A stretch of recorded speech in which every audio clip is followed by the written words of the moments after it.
میں بیٹی کے گھر گیا تو بیٹی روتی ہوئی میرے گلے سے لگ گئی۔ بابا مجھے اپنے ساتھ لے جائیں۔ اپنے شوہر کی طرف اشارہ کرتے ہوئے کہا کہ یہ بہت ظالم ہے، مجھے ڈر لگتا ہے۔ میں نے بیٹی سے نظریں جھرا کر اپنے داماد کی طرف دیکھا تو وہ شیطانی ہنسی ہنس رہا تھا۔ پھر بولا کہ تمہاری بیٹی بھی تمہاری طرح بہت ضدی ہے، پیار کی زبان نہیں سمجھتی۔ میں بیٹی کے سر پر ہاتھ رکھ کر باہر نکلنے لگا تو اس کا چہرہ دیکھ کر میرا کلیجہ منہ کو آ گیا، کیونکہ میں نے ہی بیٹی کو اماں بابا سائیں میرے ساتھ ایسے کیسے کر سکتے ہیں؟ میں تو ان کی بیٹی ہوں، ان کا خون ہوں، وہ کیسے مجھے کسی کے حوالے کر سکتے ہیں؟ فریحہ اپنی اماں سائیں کے سامنے بیٹھی بری طرح سے رو رہی تھی۔ اسے اب تک یقین نہیں آ رہا تھا کہ اس کے بابا سائیں اس کے ساتھ یہ ظلم کر رہے ہیں۔ اگر حسن ان کا بیٹا تھا تو کیا میں ان کی بیٹی نہیں لگتی؟ وہ حسن کو مجھ سے زیادہ پیار کرتے ہیں۔ حسن کو بچانے کے لیے مجھے کسی کے بھی ساتھ بھیج دیں گے۔ فریحہ نے اپنی اماں سائیں کا گھٹنا ہلاتے ہوئے کہا تو اماں سائیں نے بے بسی سے اپنے بیٹی کو دیکھا، جن کی آنکھیں رو رو کر سرخ ہو گئی تھیں۔ چہرہ ایک رات ہی میں زرد پڑ گیا۔ فریحہ کے چہرے سے خوف واضح تھا، مگر اماں سائیں کے پاس اسے تسلی دینے کے سوا اور کوئی چارہ نہیں تھا۔ اماں بابا سائیں کو حسن کو بچانا ہے تو اسے کسی بھی طریقے سے بچا سکتے ہیں۔ وہ مجھے اس جرگے میں کیوں لے کر جا رہے ہیں؟ اب کی بار فریحہ بے بسی سے چلا رہی تھی۔ اماں سائیں نے تکلیف سے آنکھیں میچی تھیں۔ وہ اپنی بیٹی کو یوں روتی تڑپتے نہیں دیکھ سکتی تھی۔ انہوں نے آج تک فریحہ کی آنکھ میں ایک آنسو بھی نہیں آنے دیا، اور اب اس لاڈلی بیٹی ان کے سامنے رو رہی تھی، تڑپ رہی تھی، اور وہ کچھ نہیں کر سکتی تھی۔ یہاں تک کہ اب ان میں ان کے آنسو صاف کرنے کی بھی ہمت نہیں تھی۔ ان کی خود کی ہمت ٹوٹ چکی تھی۔ ان کے سامنے ان کا بیٹا تھا جو ایک جانب تھا، اور بیٹی، اور وہ لوگ اپنے اکلوتے بیٹے کو بچانے کے لیے اپنی بیٹی کو قربان کر رہے تھے۔ وہ لوگ ایک عجیب سے دروازے پر آ کر کھڑے ہو گئے تھے جہاں سے آگے کوئی راستہ نہیں تھا۔ اپنی ایک اولاد کو اس رستے کا پل بنا کر انہیں اس پر سے گزرنا تھا، اور اولاد ان کی فریحہ تھی۔ صبر کرو میری بچی، تمہارے بھائی کو بچانے کی خاطر تمہارے بابا تمہیں وہاں لے جانے کے لیے راضی ہوئے ہیں، ورنہ تم بھی جانتی ہو کہ ہم سب لوگ تم سے کتنا پیار کرتے ہیں، تم پر ایک خراش بھی برداشت نہیں کر سکتے۔ اماں سائیں نے دوپٹے کے پلو سے اپنی آنکھوں میں آئے آنسو صاف کیے۔ یہ کیسی محبت ہے اماں سائیں کہ اپنے بیٹے کو بچانے کی خاطر آپ لوگ مجھے وہاں بھیج رہے ہیں؟ یہ آپ بھی جانتی ہیں کہ آج تک جو بھی لڑکی جرگے میں گئی ہے کبھی گھر واپس نہیں آئی، پھر آپ کیسے کہہ سکتی ہیں کہ آپ لوگ مجھ سے محبت کرتے ہیں؟ فریحہ نے ہاتھ کی پشت سے اپنے آنسو صاف کیے۔ اماں سائیں نے اذیت سے اپنی آنکھیں میچی تھیں اور اس معاملے میں بالکل بے بس تھیں، کچھ بھی نہیں کر سکتی تھیں۔ اسی اثنا میں منور حسین اپنے کرتے کی شکنیں درست کرتے ہوئے کمرے میں آئے۔ آج بھی ہمیشہ کی طرح اس کا سفید لباس بے داغ تھا۔ فریحہ نے نظریں اٹھا کر اپنے بابا کی جانب دیکھا، جنہوں نے آج تک اسے زمین پر قدم تک نہیں رکھنے دیے تھے، اور آج اسے خاردار راستے پر دھکیلنے جا رہے تھے جہاں اسے تنہا ہی چلنا تھا، کوئی بھی اس کا ہمنوا نہیں تھا۔ فریحہ کے غصے اور دکھ سے اپنے بابا کی جانب دیکھا تھا۔ وہ ابھی اسے ہی دیکھ رہے تھے، مگر اس کی آنکھیں اس وقت یہ ہر احساس سے آری تھیں۔ شاید بیٹی کو بچانے کی فکر نے اس نے فریحہ کی فکر چھین لی تھی، مگر فریحہ کی حالت دیکھ کر ان کے دل میں ایک کسک ضرور جاگی تھی۔ ان کی لاڈلی بیٹی ان کی آنکھوں کے سامنے اس حال میں موجود تھی، ابھی تو وہ وہاں گئی بھی نہیں تھی اور اس کا یہ حال ہو گیا تھا، جانے وہ آگے کیسے گزارے گی؟ یہ سوچ کر ایک لمحے کے لیے ان کا دل لرزا تھا۔ ہم باہر گاڑی میں انتظار کر رہے ہیں، اسے تیار کروا کر بھیج دو۔ منوف حسین نے اپنے بیٹی کی حالت سے نظریں چراتے ہوئے اپنی بیوی کو مخاطب کیا تھا، جو ساکت سی بیٹھی ہوئی تھی۔ ان کی بات سن کر انہوں نے نظریں گھما کر شکایتی نظروں سے انہیں دیکھا، مگر منور حسین نظریں چرا گئے، کیونکہ اس کے علاوہ ان کے پاس کوئی چارہ نہیں تھا۔ انہیں اماں نہیں جاؤں گی، اگر آج میں وہاں چلی گئی تو کبھی آپ لوگوں کے پاس واپس نہیں آ سکوں گی۔ فریحہ کے روتے ہوئے اپنا نفی میں سر ہلایا۔ منور حسین نے ضبط سے اپنی آنکھیں بند کی تھیں۔ فریحہ کی آنسو اس کے دل پر گر رہے تھے۔ اماں سائیں، اپنی جگہ سے اٹھی اور دیوار گیر الماری کھول کر اس میں سے ایک سیاہ رنگ کی بڑی سی شال نکال کر فریحہ کے گرد لپیٹ دی۔ فریحہ سر جھکائے پھوٹ پھوٹ کر رو رہی تھی۔ وہ سمجھ چکی تھی کہ اس کے بابا سائیں فیصلہ لے چکے ہیں اور اب اسے ہر حال میں اس فیصلے کے سامنے جھکنا ہی ہوگا۔ یہ اذیت کی جان لیوا تھی۔ آج وہ آخری بار اپنے بابا سائیں اور اماں سائیں کو دیکھ رہی تھی۔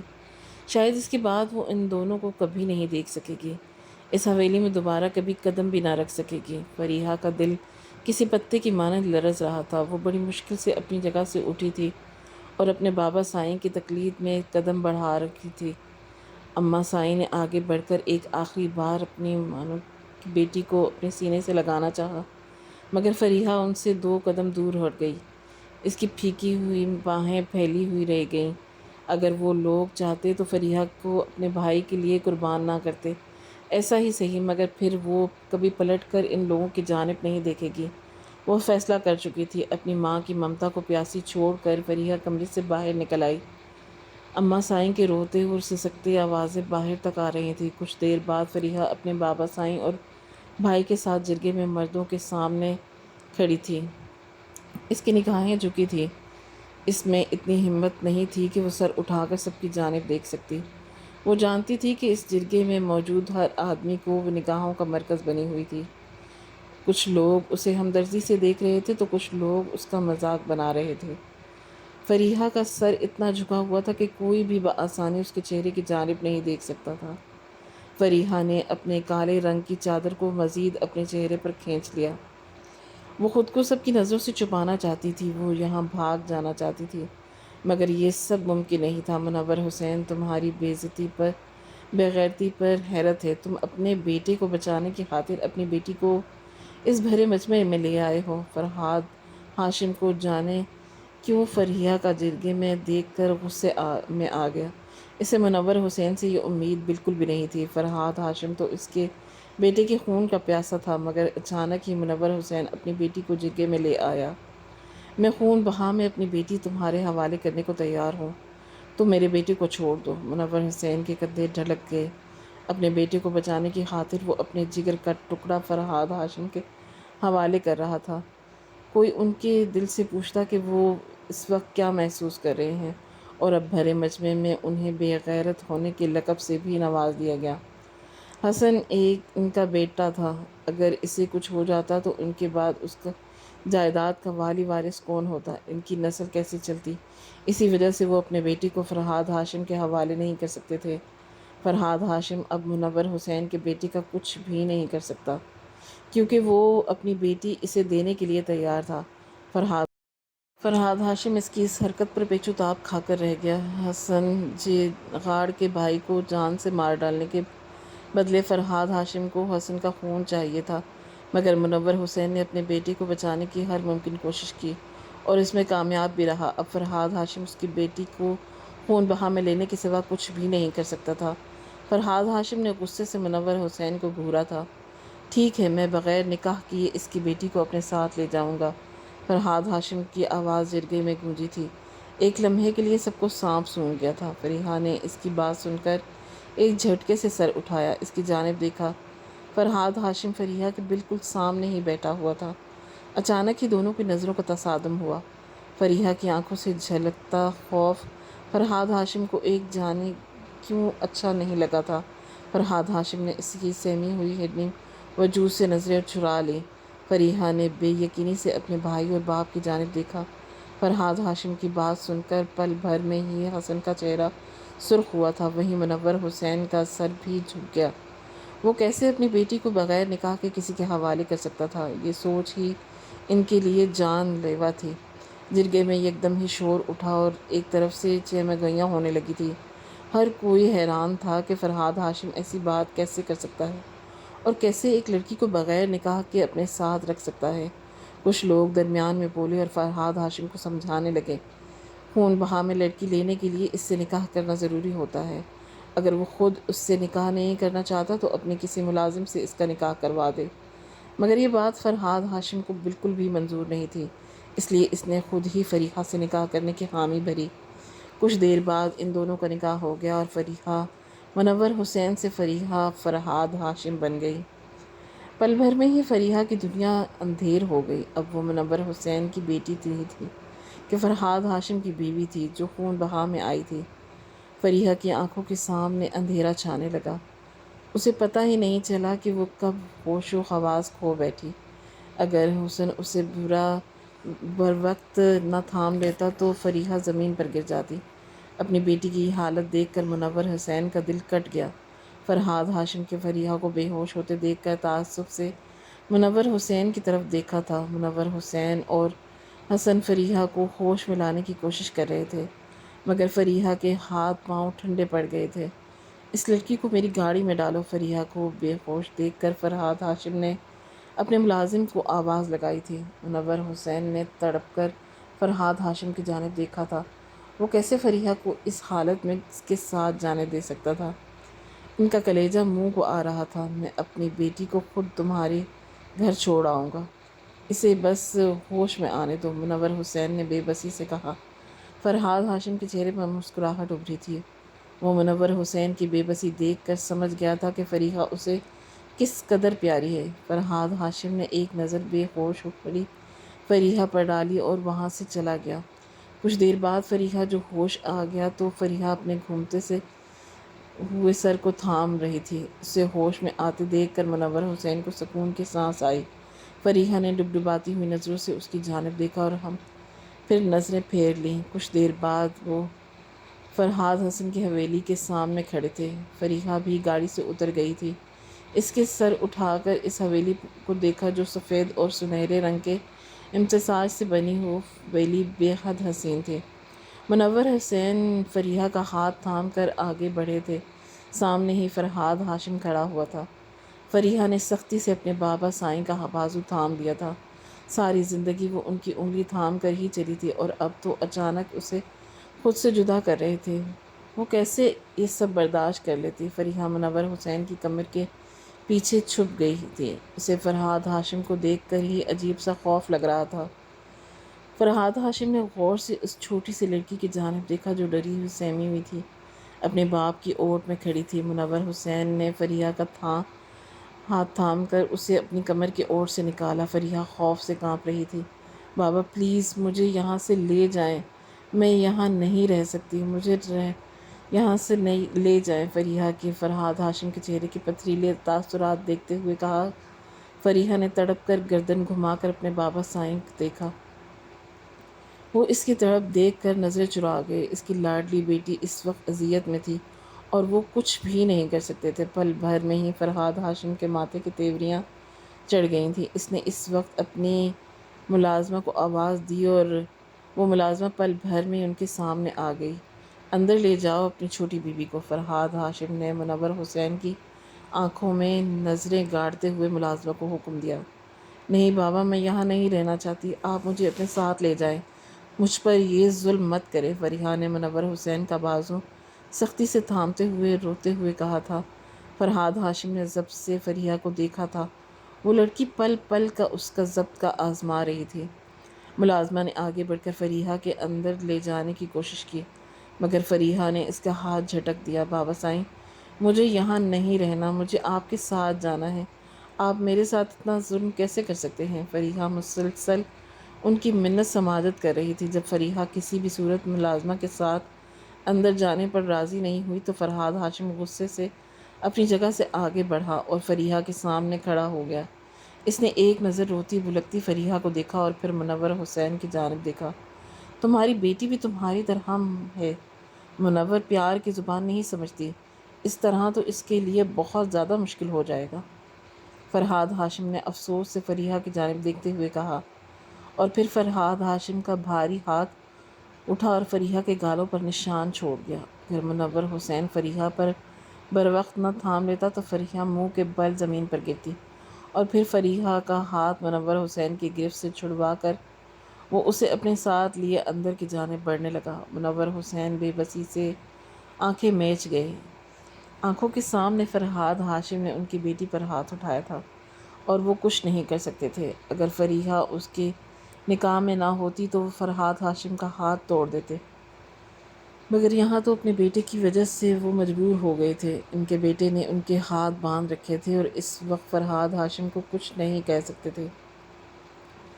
ان کی کمزوری اس کے ہاتھ میں آ چکی تھی۔ منور حسین اپنے علاقے کا ظالم سردار تھا، اس وقت اپنی بیٹی کی وجہ سے بے بس کھڑا ہوا تھا۔ اگر فرحاد ہاشم کی جگہ کوئی اور اس کی بیٹی پر ہاتھ اٹھانے کی کوشش کرتا تو وہ اس کا ہاتھ توڑ دیتا، مگر یہاں آ کر وہ مجبور ہو گئے۔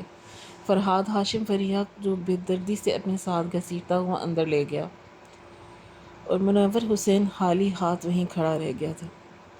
اس کا دل بری طرح سے کٹ رہا تھا۔ فریحہ کی وہ آہ بکا ان کی کانوں میں گونج رہی تھی۔ کچھ دیر تک تو وہ وہیں ساکت کھڑے رہے تھے، مگر وہ کتنی دیر کھڑے رہتے؟ وہ اپنی گاڑی کی جانب واپس مڑے تھے اور کسی ہارے ہوئے جواری کی مانند گاڑی کی پچھلی سیٹ پر ڈھس گئے۔ ان کے بیٹھتے ہی ڈرائیور نے گاڑی آگے بڑھا دی۔ منور حسین کی آنکھوں سے آنسو گرنے لگے تھے۔ وہ آج اپنے جگر کا ٹکڑا اپنے دشمن کو سونپ کر جا چکے تھے۔ وہ اٹھے اور ساتھ ہی کیا سلوک کرتا، انہیں کچھ علم نہیں تھا۔ ایک اولاد کو بچانے کے لیے انہوں نے دوسری اولاد کی زندگی مشکل میں کر دی۔ یہ سوچ ہی انہیں کسی بھی پل چین نہیں لینے دے رہی تھی۔ جانے وہ کیسے اپنی حویلی تک پہنچے تھے۔ انہیں خالی ہاتھ آتا دیکھ کر اماں سائیں نے بھی اپنا دل تھام لیا۔ ان کی لاڈلی اس حویلی کے عام کی بھینٹ چڑھ گئی، ان کے بیٹے کی غلطی کی بھینٹ چڑھ گئی۔ وہ کمرے میں بند ہو گئی تھی۔ دل کا درد تھا کہ حد سے بڑھ رہا تھا۔ منور حسین اپنے علاقے کے ظالم اور جابر سردار تھے۔ ہر کوئی ان کے قہر سے ڈرتا تھا۔ انہوں نے جانے کتنے ہی لوگوں کی بیٹیوں کی قسمت کا فیصلہ کیا اور انہیں اسی طرح بہا کی دشمن کے حوالے کر دیا۔ وہ لڑکیاں روتی بلکتی رہ گئی تھیں، مگر انہیں ترس نہیں آتا۔ وہ یہ بھول بیٹھے تھے کہ وہ بھی ایک بیٹی کے باپ ہیں۔ کل کو ان پر بھی یہ وقت آ سکتا ہے، اور اب جب ان پر یہ وقت آ گیا تو یہ تکلیف ان سے برداشت نہیں ہو رہی تھی۔ حسن ان کا اکلوتا بیٹا تھا اور وہ جنگل میں اپنے دوستوں کے ساتھ شکار کھیلنے کے لیے گیا تھا۔ غلطی سے اس کی بندوق سے نکلنے والی گولی فرحاد ہاشم کے بھائی کو لگ گئی تھی اور وہ وہیں موقع پر دم توڑ گیا۔ فرحاد ہاشم غصے سے پاگل ہو گیا تھا اور قیمت پر اپنے بھائی کے قاتل کو سزا دینا چاہتا تھا۔ وہ منور حسین کو بہت اچھے سے جانتا تھا اور یہ بھی جانتا تھا کہ وہ اپنی بیٹی سے کتنی محبت کرتا ہے۔ وہ کبھی بھی اپنی بیٹی کو اس دشمن کے بھیٹ نہیں چڑھنے دے گا، مگر منور حسین اپنے اکلوتے بیٹے کو جو موت کی گھاٹ نہیں اتار سکتا تھا۔ فرحاد ہاشم خون کا بدلہ خون چاہتا تھا، مگر کسی طرح سے یہ منور حسین نے اپنے بیٹے کو بچا لیا۔ اس بات نے فرحاد ہاشم کے غصے کو ہوا دی تھی اور وہ کبھی بھی اس کی بیٹی کو سب کے سامنے لا سکتا تھا، مگر منور حسین خود اپنی بیٹی کو درمیان میں لایا تھا۔ اب فریحہ کو ہی اپنے باپ اور بھائی کے کیے کی سزا بھگتنی تھی۔ وہ بہت اچھے سے جانتی تھی کہ جو لڑکیاں خون بہا میں دی جاتی ہیں وہ کبھی لوٹ کر اپنے گھر واپس نہیں آتی اور ان حویلیوں کی اونچی اونچی دیواروں کے درمیان یا تو گھٹ کر مر جاتی ہیں یا پھر زندہ ہو کر بھی کسی لاش کی مانند زندگی گزارتی ہیں۔ جانے سب فریحہ کے ساتھ کیا ہونے والا تھا۔ فریحہ خود بھی اس سب کے بالکل ہی انجان تھے۔ فرحاد ہاشم فریحہ کو ساتھ گھسیٹتے ہوئے حویلی میں لایا تھا اور اسے لے کر حویلی کے تہہ خانے کی جانب بڑھا۔ فریحہ اس کے ہاتھ کے مضبوط گرفت سے خود کو چھڑانے کی کوشش کر رہی تھی، مگر اس کی ساری کوشش ناکام رہی۔ فرحاد ہاشم نے اسے اس قید خانے میں بند کر دیا۔ فریحہ کی روح فنا ہو گئی تھی۔ وہ تو کبھی رات بھی تنہا نہیں سوئی اور اب یہاں اسے اندھیرے میں قید کر دیا گیا۔ فریحہ لاکھ روئی، منت سماجت کی، مگر فرحاد ہاشم پر اس کی کسی بھی آہ و بکا کا کوئی اثر نہیں ہوا تھا۔ وہ اسے وہاں قید کر کے آ گیا تھا۔ فریحہ کو چپ کروانے اور ڈرانے کے لیے یہ ضروری تھا کہ فرحاد ہاشم اسے وہاں قید کر کے کسی کام سے حویلی سے باہر نکل گیا تھا۔ فریحہ بری طرح سے رو رہی تھی، بلک رہی تھی، مگر اسے وہاں سے نکالنے والا کوئی بھی نہیں تھا۔ فرحاد ہاشم رات گئے حویلی لوٹا تو وہ بالکل بھی بھول گیا کہ آج ہی اس کا کسی لڑکی سے نکاح ہوا تھا اور اس نے اس لڑکی کو اس حویلی کے قید خانے میں قید کر رکھا ہے۔ وہ تھکا ہارا سا اپنے کمرے میں آ کر بستر پر گرا تھا اور جانے کب اس کی آنکھ لگ گئی، پتہ ہی نہیں چلا۔ دوسری جانب فریحہ کی حالت بہت بری ہو گئی تھی۔ اس نے کل سے کچھ نہیں کھایا تھا اور ابھی بھی وہ قید خانے میں تھی۔ جانے کتنا وقت گزر گیا، وہاں گپ اندھیرا چھا گیا تھا۔ پیاس کے مارے فریحہ کے حلق میں کانٹے پڑ رہے تھے۔ وہ نیم غنودگی میں جا رہی تھی اور پھر کچھ دیر بعد خوف اور بھوک پیاس سے بے ہوش ہو گئی تھی۔ ایک دم ہی فرحاد ہاشم کی آنکھ نیند سے کھلی تھی۔ اسے فریحہ کا دھیان آیا اور اسے بالکل ہی بھول گیا تھا۔ وہ اپنی جگہ سے اٹھا اور حویلی کے قید خانے کی جانب بڑھا۔ یہاں اب مکمل سناٹا چھایا ہوا تھا، ایسے لگ رہا تھا کہ جیسے وہاں کوئی نہ ہو۔ فرحاد ہاشم فکر مندی سے آگے بڑھا اور وہاں کی روشنیاں جلا دی۔ اس کی نظر کونے میں سمٹی سی بے ہوش پڑی فریحہ پر گئی تو وہ بے اختیار اپنا سر تھام گیا۔ ایک تو اس لڑکی کو بات بات پر بے ہوش ہونے کی عادت ہے، فرحاد ہاشم نے غصے اور جھنجھلاہٹ سے سوچا تھا، اور فریحہ کی جانب بڑھا۔ اس نے بے ہوش پڑی فریحہ کو سیدھا کیا۔ فریحہ کے چہرے پر آنسو کے مٹے مٹے سے نشان تھے۔ یکدم ہی فرحاد ہاشم کے دل کو کچھ ہوا۔ اس سب میں اس معصوم سی لڑکی کا کیا قصور؟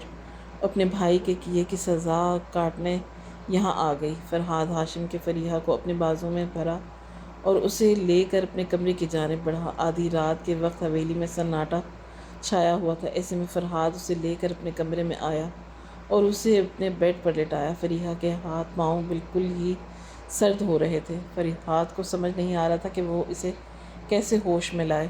فرحاد نے اس کے چہرے پر پانی چھڑکتے ہوئے کہا، مگر پھر بھی وہ ہوش میں نہیں آئی۔ اب اس کے صحیح معنوں میں فکر ہونے لگی تھی۔ فرحاد نے فوراً ہی ڈاکٹر کو کال کر دی۔ کچھ ہی دیر میں ڈاکٹر بھی پہنچا۔ یہ خوف اور کمزوری سے بے ہوش ہو گئی ہیں۔ ڈاکٹر کے فریحہ کو انجیکشن لگاتے ہی شاید انہوں نے 2 دن سے کچھ نہیں کھایا، جس کی وجہ سے یہ بے ہوش ہو گئی ہیں، ڈاکٹر نے فرحاد ہاشم کو بتایا، اور فریحہ کے لیے کچن دوائیاں لکھ کر وہ وہاں سے چلا گیا۔ ڈاکٹر کا کہنا تھا کہ ابھی کچھ دیر میں ہی انہیں ہوش آ جائے گا۔ فرحاد صوفے پر بیٹھ کر فریحہ کے ہوش میں آنے کا انتظار کرنے لگا۔ فرحاد نے غور سے فریحہ کے چہرے کی جانب دیکھا۔ اس کے گالوں پر اب تک فرحاد کی انگلیوں کے نشان چھپے ہوئے تھے۔ فرحاد کو بے اختیار ہی افسوس ہوا۔ منور حسین کو تکلیف دینے کے لیے اس نے اس کے سامنے فریحہ پر ہاتھ اٹھایا۔ اب اسے اپنی غلطی کا احساس ہو رہا تھا۔ کچھ دیر بعد فریحہ نے اپنی آنکھیں کھولی تو وہ تو اندھیرے میں تھی۔ فریحہ نے گردن گھما کر ارد گرد دیکھا۔ وہ اس وقت فرحاد کے تیش کمرے میں موجود تھی، کرنٹ کھا کر اپنی جگہ سے اٹھی تھی اور خوفزدہ نظروں سے صوفے پر بیٹھے فرحاد کی جانب دیکھ رہی تھی۔ فرحاد بھی اسے ہوش میں آتے دیکھ کر فریحہ آنکھیں پھاڑے بے یقینی سے سب کچھ دیکھ رہی تھی۔ فرحاد خاموشی سے اپنی جگہ سے اٹھا اور کمرے سے نکل گیا۔ فریحہ سب ہوتے ہوئے دماغ کے ساتھ بیٹھی رہ گئی۔ وہ ابھی کچھ سمجھ نہیں پا رہی تھی جب فرحاد دوبارہ سے کمرے میں داخل ہوا اور فریحہ کے سامنے ٹرے رکھ دی۔ ٹرے میں ایک دودھ کا گلاس رکھا ہوا تھا اور چند ڈبل روٹی کے سلائس تھے۔ تم کچھ کھا لو ورنہ بار بار بے ہوش ہو جاتی ہو، فرحاد ہاشم نے اس کے سامنے ٹرے رکھتے ہوئے کہا۔ فریحہ سانس روک کے اسے دیکھ رہی تھی۔ فریحہ کو بت بنا دیکھ کر فرحاد ہاشم اس کا بازو ہلانے کے لیے ہاتھ آگے بڑھایا تھا، مگر فریحہ کو لگا کہ جیسے وہ اس کا ہاتھ اٹھا رہا ہے۔ فریحہ نے بے اختیار اپنے چہرے کے سامنے ہاتھ رکھا اور فرحاد بے حد ڈر چکی تھی۔ اسے اس طرح سے ڈرتا دیکھ کر فرحاد کو جانے کیوں افسوس ہوا۔ کچھ نہیں کر رہا، فرحاد یہ کہتے ہوئے اس سے دور ہٹا۔ تم کچھ کھا لو، فرحاد نے نرم لہجے میں کہا۔ مجھے میرے گھر جانا ہے، فریحہ نے ڈرتے ہوئے کہا۔ مشکل بات مکمل کی تھی، فرحاد نے ضبط سے آنکھیں مینچی۔ نہیں پتہ کہ تم خون بہا میں آئی ہو اور اب کبھی بھی تم اپنے گھر نہیں جا سکتی اور نہ ہی اپنے گھر جا سکتی ہو۔ فرحاد نے حیرانی سے اس کا چہرہ گھر جانے کا مطالبہ سنا تھا۔ فریحہ کی آنکھوں میں آنسو آئے۔ یہ بات ہی اس کے لیے سوہان رو تھی کہ وہ اب کبھی اپنوں کی شکل نہیں دیکھے گی۔ فی الحال میں مزید تمہاری خاطر داری نہیں کر سکتا، مجھے کسی کام سے جانا ہے، تم یہ کھا کر کچھ دیر کے لیے سو جانا، فرحاد نے واش روم کی جانب قدم بڑھاتے ہوئے کہا۔ فریحہ بے بسی سے اسے دیکھ کر رہ گئی۔ اس نے بے مشکل سے ہی 2-4 لقمے اندر کیے، دودھ کا گلاس اپنے اندر انڈیلا۔ فریحہ دوبارہ سے تکیے پر سر رکھ کر ایک جانب اپنی نیند کے آغوش میں آ گئی۔ اسے کچھ معلوم نہیں تھا کیا ہو رہا ہے، کتنی ہی دیر تک سوتی رہی۔ جب کسی کے بازو کو ہلانے کا تمہارا دماغ ٹھیک ہے، تم جانتی ہو کہ تم یہ کیا کر رہے ہو؟ یہ جان اپنے خاص ملازم پر برس رہی تھی۔ مالکن میں جو بھی کر رہا ہوں سچ کہہ رہا ہوں۔ کل ہی چھوٹے صاحب نے منور حسین کی بیٹی سے نکاح کیا اور اسے خون بہا میں لے کر آئے ہیں اس حویلی میں۔ ان کے خاص ملازم نے ہاتھ باندھتے ہوئے کہا، تم نے کل ہی مجھے اس بات کی اطلاع کیوں نہیں دی؟ اور بری طرح سے بگڑی تھی۔ کل آپ کی طبیعت ٹھیک نہیں تھی، اسی وجہ سے چھوٹے صاحب نے کسی کو بھی آپ کے پاس جانے سے منع کیا تھا۔ غصے سے اپنے خاص ملازم کو دیکھ رہی تھی۔ وہ لڑکی جسے وہ خون بہا کے نام پر لے کر آیا ہے جان کر گرجدار آواز گونجی تھی، کل فرحاد صاحب سے اس حویلی کے قید خانے میں قید کیا ہوا تھا۔ ملازم کی منمناتی ہوئی آواز نکلی تھی۔ اس کی بات سن کر بی جان نے کہکا نظروں سے اسے گھورا تھا۔ اس لڑکی کو فوراً ہی میرے سامنے لے کر آؤ، بی جان نے اسے حکم دیا۔ اسی اثنا میں بی جان نے بتایا کہ خون بہا میں آئی لڑکی اس وقت فرحاد کے کمرے میں موجود ہے، تو بی جان نے اس ملازمہ کو فریحہ کو لے کر بھیج دیا۔ ملازمہ فرحاد کے کمرے میں داخل ہوئی تو فریحہ بستر پر لیٹی گہری نیند میں تھی۔ ملازمہ نے بے اختیار ہی فریحہ کا بازو ہلایا۔ فریحہ فوراً ہی نیند سے اٹھ گئی۔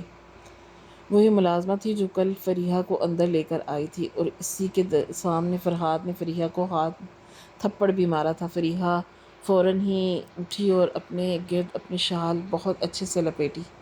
وہ فوراً آ گئی اور ملازمہ کے پیچھے گئی تھی۔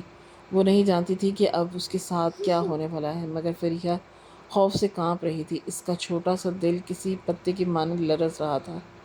وہ بی جان کے سامنے سر جھکائے کھڑی تھی۔ اس کی اتنی سردی میں بھی فریحہ کے ماتھے پر پسینہ نمودار تھا۔ اسے فرحاد ظالم لگ رہا تھا، اور پھر اس بی جان تو جانے اس پر کیا حکم چلانے والی تھی۔ بی جان فریحہ کو حیرت سے دیکھ رہی تھی۔ کیسے ماں باپ نے تھے جنہوں نے اپنی بیٹی اٹھا کر خون بہا میں دے دی۔ ادھر آؤ میرے پاس، بی جان نے نرم لہجے میں فریحہ کو مخاطب کیا۔ فریحہ خود کو سنبھالتی ہوئی ان کی جانب بڑھی۔ بی جان نے اس کا ہاتھ تھام کر اسے اپنے برابر میں بٹھا لیا۔ فریحہ کے سرخ و سفید گالوں پر اب تک فرحاد کی انگلیوں کے نشان چھپے ہوئے تھے۔ تم پر کس نے ہاتھ اٹھایا؟ بی جان کے نرم لہجے میں اسے پوچھا تھا۔ بی جان کی بات سن کر فریحہ کی آنکھوں میں آنسو آ گئے۔ اب آنسوؤں کو چھپانے کے لیے وہ مزید اپنا سر جھکا گئی تھی۔ بی جان کو اس پر بے حد ترس آیا تھا۔ بی جان کی اپنی خاص ملازمہ کو بلایا اور اس سے کہا کہ فریحہ کو ان کے کمرے میں لے جائے اور ان کا خلیہ درست کروا دے۔ فریحہ خاموشی سے وہاں سے اٹھ گئی۔ بی جان نے پرسوچ نظروں سے اسے جاتا دیکھا۔ ان کا بیٹا اس دنیا سے گیا تھا، مگر ان کے دل میں کوئی آرزو نہیں تھی کہ وہ اس معصوم سی لڑکی کو اس بات کی سزا دیتی۔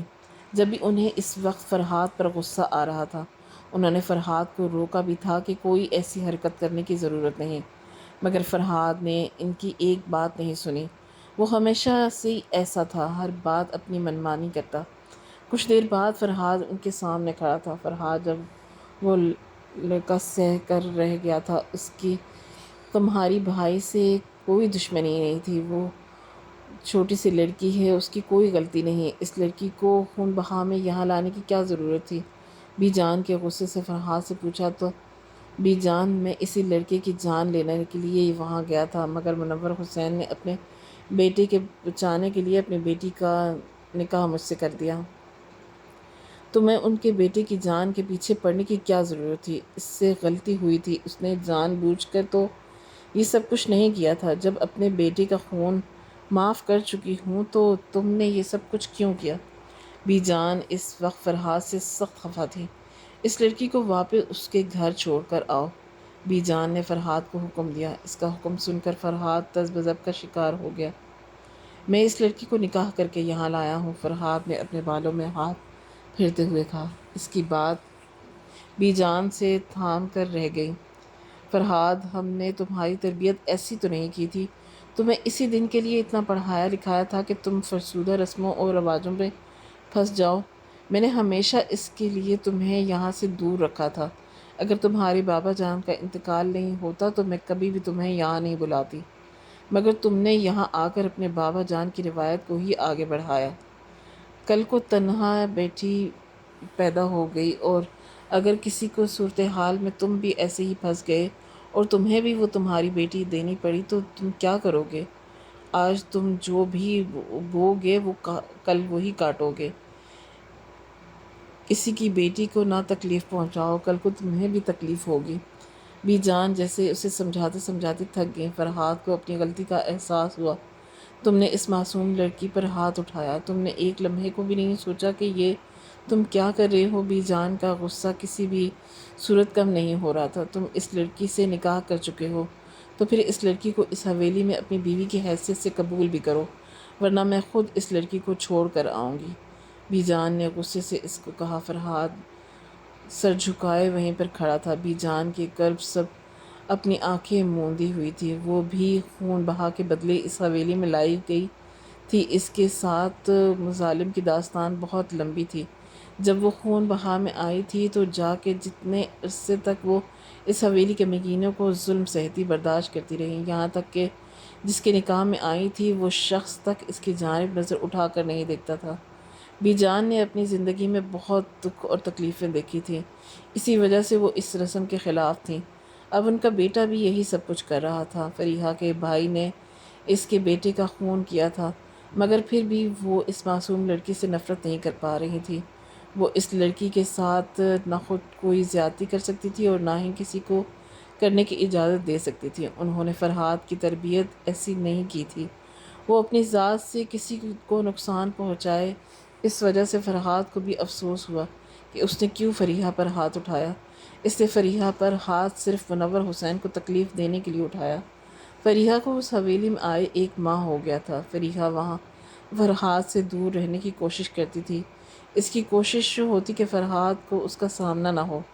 اس دن کے بعد سے بی جان کے کمرے میں ہی رہ رہی تھی۔ بی جان نے اسے بہت بار کہا تھا کہ اب وہ فرحات کے کمرے میں چلی جائے، اسے اپنا شوہر تسلیم کر لے، مگر فریحہ کچھ بھی سمجھنے کے لیے تیار نہیں تھی۔ اس کے دل میں فرحات کا ڈر اور خوف بیٹھ چکا تھا۔ اس دن فرحات گھر پر ہی تھا جب اسے پولیس اسٹیشن سے فون موصول ہوا۔ پولیس کا کہنا تھا کہ انہوں نے اس کے بھائی کے قاتل کو گرفتار کر لیا ہے۔ فرحات نے حیرانی سے پولیس کی بات سمجھ لی، جبکہ اس کے بھائی کا قاتل تو فریحہ کا بھائی تھا۔ فرحات اسی وقت پولیس اسٹیشن پہنچا۔ وہاں اپنے دیرینہ دشمن کو دیکھ کر حیران رہ گیا۔ غلام بخش اس وقت پولیس کی حراست میں موجود تھا۔ پولیس اپنے طور پر تفتیش کر رہی تھی اور پھر پولیس غلام بخش تک پہنچ گئی تھی۔ غلام بخش نے ہی فرحات ہاشم کے بھائی کی جان لی تھی۔ غلام بخش اور فرحات کے گھر والوں نے کے سالوں سے دشمنی چل رہی تھی، جبکہ اسی دشمنی کو فرحات آگے لے کر نہیں بڑھ سکا تھا، لیکن شاید وہ لوگ اس دشمنی کو سالوں تک نبھانا چاہتے تھے۔ فرحات نے غلام بخش کو جیل کی سلاخوں کے پیچھے ڈلوا دیا۔ فرحات شام میں جب تھکا ہارا گھر آیا تو اس کی نظر کچن میں کام کرتی فریحہ پر پڑی۔ اسے 1 ماہ ہو گیا تھا، بدلتی گئی تھی، وہ پہلے سے بہت کمزور نظر آ رہی تھی۔ اسے دیکھ کر فرحات کے دل میں کچھ ہوا۔ وہ معصوم تو یہاں بلا وجہ ہی قید تھی۔ فرحات فریحہ کے پیچھے آ کر کھڑا ہو گیا، کسی کی نظروں کی تپش محسوس کرتے ہوئے فریحہ کے موڑ کر دیکھا تو فرحات کھڑا اسے دیکھ رہا تھا۔ فریحہ کے چہرے کا رنگ بدل گیا۔ تمہیں تمہاری حویلی چھوڑ دیتا ہوں، فرحات کے فریحہ کو دیکھتے ہی نرم لہجے میں کہا۔ فریحہ کے چہرے کے تاثرات پل بھر میں ہی بدلے تھے۔ اس کی حیرانی سے فرحات کو دیکھا تھا۔ بی جان نے اسے اتنا سمجھایا تھا کہ فریحہ کو گھر جانے دے، مگر فرحات اسی ضد پر اڑا ہوا تھا۔ جس طرح سے بی جان اپنے بیٹے کے لیے ترس رہی تھی، اسی طرح سے وہ لوگ بھی اپنی بیٹی کے لیے ترس رہے ہوں گے۔ اسے سمجھا سمجھا کر تھک چکی تھی، مگر فرحات پر ان کی کسی بات کا کوئی اثر نہیں تھا۔ ہاں، اس دن کے بعد سے فرحات نے اسے کوئی تکلیف نہیں دی تھی، مگر اسے اس کے گھر والوں سے دور رکھا تھا۔ فریحہ پل بھر میں ہی خوش ہو گئی تھی۔ میں بالکل تیار ہوں، آپ پلیز مجھے ابھی لے کر چلیں، فریحہ نے نم آنکھوں سے کہا تھا۔ اس کی جلد بازی کو دیکھ کر فرحات کے چہرے پر مسکراہٹ بکھر گئی۔ وہ فریحہ کو اپنے ساتھ لیے باہر کی جانب بڑھا اور وہ دونوں گاڑی میں آ کر بیٹھ گئے۔ پورے راستے دونوں کے درمیان خاموشی چھائی رہی۔ اگر تم واپس آنا چاہو تو مجھے فون کر دینا، اگر کوئی فیصلہ لینا چاہو تو بھی مجھے آگاہ کر دینا، مزید تمہیں زبردستی اپنی حویلی میں نہیں رکھوں گا۔ تمہارا بھائی بے قصور ہے اور وہ میرے بھائی کا قاتل بھی نہیں ہے، پھر میں تمہیں کیوں اپنے ساتھ باندھ رکھوں؟ تم واپس آنا چاہو تو پورے دل سے تمہیں لینے کے لیے آؤں گا۔ تمہیں دیکھنے کی عادت سی ہو گئی ہے۔ فرحاد کے سامنے سڑک پر نظریں جمائے سنجیدگی سے لہجے میں کہا۔ فریحہ کے دل کو کچھ ہوا مگر وہ خاموش بیٹھی رہی۔ اس کے پاس اس وقت بولنے کے لیے الفاظ نہیں تھے۔ اسی اثنا میں منور حسین کی حویلی آ گئی تھی۔ فرحاد گاڑی لے کر اندر داخل ہوا اور وہ دونوں گاڑی سے اتر آئے۔